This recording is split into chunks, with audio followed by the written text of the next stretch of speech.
حضرت عمر فاروق رضی اللہ تعالیٰ عنہ اپنی عادت کے مطابق مدینہ منورہ کا گشت کر رہے تھے۔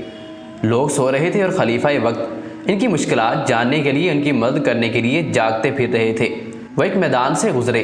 میدان کے کنارے ایک خیمہ لگا ہوا تھا۔ انہوں نے خیمے کے اندر ایک عورت کے رونے اور کرانے کی آواز سنی۔ اس طرف تشریف لے گئے۔ خیمے کے دروازے پر ایک آدمی بیٹھا ہوا تھا۔ حضرت عمر رضی اللہ تعالیٰ عنہ نے اس کو سلام کیا اور پوچھا کہ وہ کون ہے۔ اس شخص نے کہا کہ وہ دیہات کا رہنے والا ہے اور اس شہر میں اجنبی ہے۔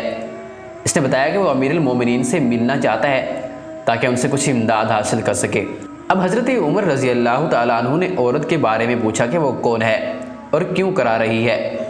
اس شخص کو غصہ آ گیا۔ اس کو کیا معلوم تھا کہ وہ امیر المومنین سے بات کر رہا ہے۔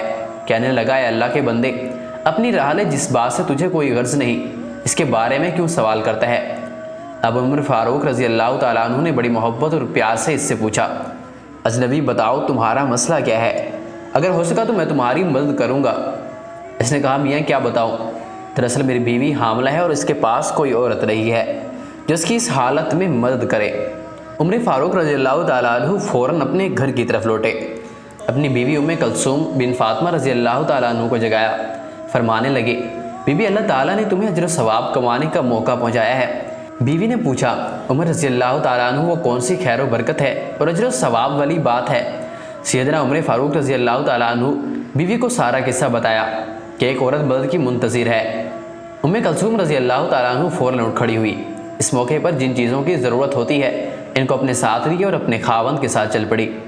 ادھر عمر فاروق رضی اللہ تعالیٰ عنہ نے بھی فوراً ہانڈی اٹھائی، گھیری یا کچھ آٹا ساتھ لیا اور دونوں میاں بیوی اس خیمے میں پہنچ گئے۔ ام کلثوم رضی اللہ تعالیٰ عنہ خیمے کے اندر چلی گئی اور دائی کی فرائض سر انجام دینے لگی۔ کچھ دیر بعد ام کلثوم رضی اللہ تعالیٰ عنہ نے کہا، اے باہر امیر المومنین، اپنے دوست کو خوشخبری دے کہ اللہ تعالیٰ نے اسے بیٹے سے نوازا ہے۔